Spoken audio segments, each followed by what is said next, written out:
Nací en 1989.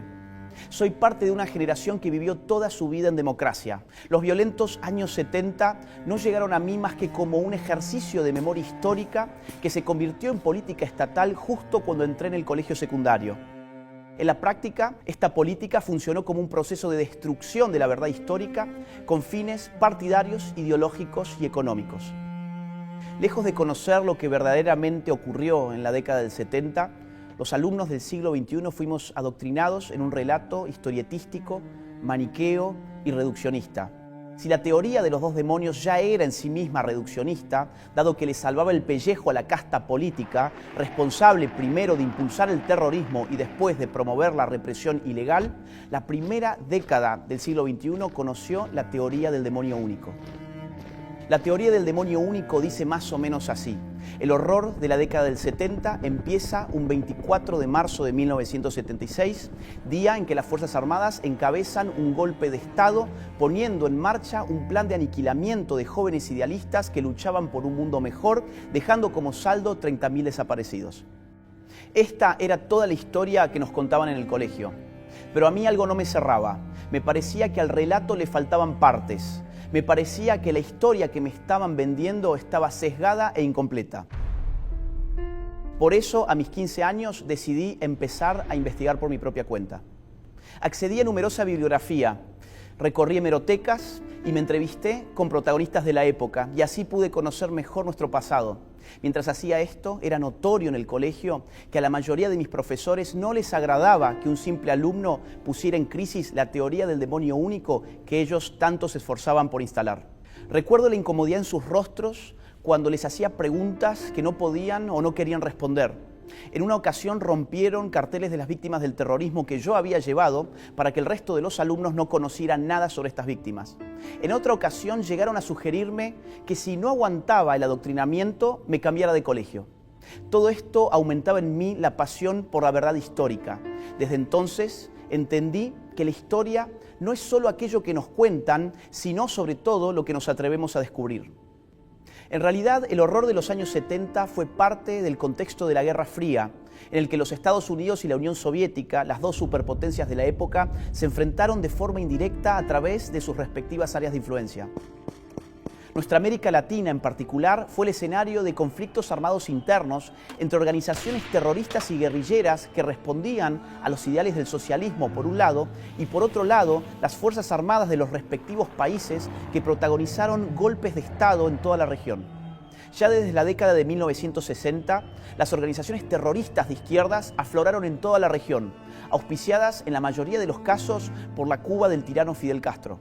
Así, en Chile operó el MIR, en Uruguay los Tupamaros, en Bolivia el ELN, en Paraguay el Movimiento 14 de Mayo, en Colombia las FARC, el ELN y el M-19, en Brasil la Acción Libertadora Nacional, en Venezuela las Fuerzas Armadas de Liberación Nacional, en Guatemala las Fuerzas Armadas Rebeldes y el Ejército Guerrillero de los Pobres, en El Salvador las Fuerzas Populares de Liberación y el Frente Farabundo Martí, en Nicaragua el Frente Sandinista, en Costa Rica el Movimiento Revolucionario del Pueblo, en Perú poco más tarde Sendero Luminoso y así sucesivamente.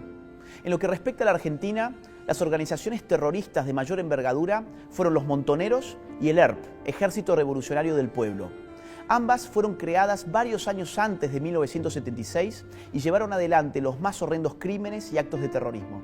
En la sentencia del juicio de las juntas militares de 1985, se computó que las organizaciones terroristas cometieron entre 1969 y 1979 un total de 5.215 atentados explosivos, 1.052 atentados incendiarios, 1.748 secuestros, 1.501 asesinatos, 45 copamientos de unidades militares y policiales, 2.402 robos de armamentos, entre otros miles de atentados de naturaleza guerrillera y terrorista. En este contexto, en la misma sentencia se calculó que las organizaciones terroristas, en su momento de máximo apogeo, sumaban alrededor de 25.000 integrantes, de los cuales 15.000 eran combatientes. Más aún, dicho fallo judicial sostuvo que las organizaciones terroristas cito, multiplicaron su accionar y produjeron, en el lapso posterior a la instauración del gobierno constitucional de 1973, la mayor parte de los hechos delictivos registrados estadísticamente para todo el periodo analizado. Es decir, las organizaciones terroristas llevaron adelante la mayor parte de sus atentados contra gobiernos democráticamente elegidos. Lo que pretendían era perpetrar su propio golpe de Estado para instalar en la Argentina un sistema de corte socialista a la fuerza asimilable a la Cuba castrista. Este ataque fue direccionado desde el extranjero. El apoyo cubano a los terroristas no fue solo ideológico, sino también logístico, económico y militar. Tanto Montoneros como el ERP enviaron cuadros a La Habana para recibir entrenamiento en tácticas de combate, sabotaje y guerra de guerrillas. De entre otros muchos, destaca el testimonio de Jorge Massetti, ex guerrillero del ERP, que en un libro autobiográfico contó su experiencia personal en los entrenamientos cubanos. Debía pasar 3 meses en una unidad militar especial. Me entregaron botas, un uniforme verde oliva y ropa interior del mismo color. Me advirtieron que no podría salir en los 3 meses que duraría el curso y que mis movimientos debían limitarse a 50 metros a la redonda del área que me sería asignada. En mi vida había visto tantos fierros juntos: pistolas, revólveres, fusiles, subametralladoras, ametralladoras pesadas, granadas y hasta bazucas y lanzacohetes, más un montón de cajas de municiones. Comenzamos con las clases teóricas: uso táctico, funcionamiento, alcance efectivo, arma y desarme de campaña, balística y otras cuestiones relacionadas con el tema. Para las clases prácticas iba al polígono y disparaba con todo tipo de armamento de infantería.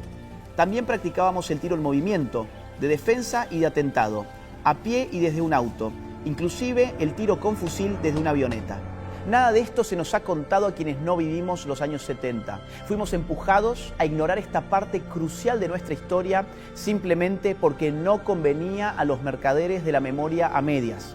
Y lo que tampoco les convenía era contarnos que, según las mismas organizaciones terroristas, lo que atravesaba a la Argentina en la década del 70 era un verdadero estado de guerra revolucionaria. De esto no cabía la menor duda en el momento en que la historia tenía lugar. Por ejemplo, desde su revista El Combatiente, el líder del ERP, Mario Roberto Santucho, el 16 de octubre de 1974, en pleno gobierno constitucional, decía lo siguiente: en los comienzos de la generalización de la guerra civil, redoblaremos nuestros esfuerzos de organización y militancia revolucionaria. A su vez, en esa misma revista, el 24 de noviembre del mismo año, se publicaba un artículo titulado ¿Por qué estamos en un proceso de guerra?, donde se afirmaba: nuestro partido resolvió crear el ejército revolucionario, es decir, asumir uno de los aspectos de la lucha de clases, el de más alto nivel, la lucha armada, la guerra popular revolucionaria como estrategia de poder. La lucha será larga, sin cuartel, en la que no se puede dar la mínima concesión al enemigo, en la que el problema militar, el aniquilamiento del enemigo por parte de las fuerzas populares, adquiere una importancia fundamental. Como estos, existe otro centenar de ejemplos similares. En este primer mes de gobierno parlamentario no serán olvidados.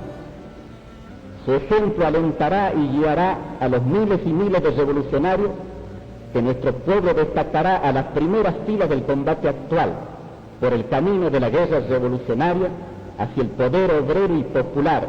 Por su parte, Montoneros hacía lo propio a través de sus órganos de prensa. En septiembre de 1975, bajo un gobierno democráticamente elegido, la revista Evita Montonera afirmaba: esta guerra, como toda guerra, se rige por un principio básico y elemental: proteger las propias fuerzas y aniquilar las del enemigo. Montoneros siempre se definió como una organización político-militar. Pero emprender la lucha armada implicaba la eventualidad cierta de matar. No había demonios, había una guerra civil. El mismísimo Juan Domingo Perón, en una carta a Montoneros fechada en febrero de 1971, caracteriza como guerra revolucionaria lo que está ocurriendo en la República Argentina. Totalmente de acuerdo en cuanto afirman sobre la guerra revolucionaria. Es el concepto cabal de tal actividad beligerante. Han de comprender los que realizan la guerra revolucionaria que en esa guerra todo es lícito si la finalidad es conveniente. Ya en 1974, a través de otra carta, esta vez dirigida a los militares del Regimiento de Azul, que había sido atacado por los terroristas, Perón calificó a estos últimos como psicópatas, a los que hay que exterminar uno a uno para el bien de la República. Por cadena nacional, Perón habló a todos los argentinos y dijo que había que aniquilar cuanto antes este terrorismo criminal. El lenguaje bélico es patente. Mientras los hechos se desarrollaban, los protagonistas hablaban y actuaban sabiéndose parte de una guerra revolucionaria. Por eso, tras el retorno de la democracia, incluso en la sentencia del juicio a las juntas militares de 1985, se reconoció lo siguiente. En consideración a los múltiples antecedentes acopiados en este proceso y a las características que asumió el fenómeno terrorista en la República Argentina, cabe concluir que dentro de los criterios clasificatorios que se vienen de expresar, este se correspondió con el concepto de guerra revolucionaria. Sin embargo, los promotores de la teoría del demonio único han negado la existencia de una guerra en la Argentina de los 70. Para ello, han acusado a quienes describen como un conflicto bélico lo ocurrido en aquel periodo de intentar justificar los horrores cometidos por las Fuerzas Armadas. No obstante, la realidad es exactamente la opuesta. Quienes han negado la guerra revolucionaria lo han hecho con el propósito de borrar de la historia los horrores cometidos por las organizaciones terroristas y para eliminar de la memoria colectiva a sus víctimas. La historia debe contarse completa o se convierte en un instrumento de manipulación política. No hay tal cosa como una verdad a medias. La omisión de lo necesario es tan grave como la afirmación del error. Si borraron de la historia las atrocidades de las organizaciones terroristas, también se encargaron de ocultar el hecho de que los métodos ilegales de represión estatal comenzaron durante el gobierno democrático anterior al 24 de marzo de 1976. En efecto, durante la presidencia de Juan Domingo Perón, se creó y empezó a actuar la AAA, una organización paramilitar vinculada al gobierno que secuestró y asesinó a cerca de 500 personas. Además, en febrero y en octubre de 1975, el gobierno de María Estela Martínez de Perón ordenó, por medio de 2 decretos del Poder Ejecutivo, las operaciones militares y de seguridad que sean necesarias a los efectos de aniquilar el accionar de los elementos subversivos, primero en Tucumán, provincia dominada por el ERP, y luego en todo el país. Por entonces ya era frecuente que los órganos de prensa de los terroristas denunciaran métodos de represión ilegal como la técnica de la desaparición forzada de sus integrantes. Por ejemplo, en su número de marzo de 1975, la revista Evita Montonera daba cuenta de un número indeterminado de secuestrados y desaparecidos. Asimismo, las organizaciones guerrilleras le endilgaban al gobierno la responsabilidad por los asesinatos de la AAA.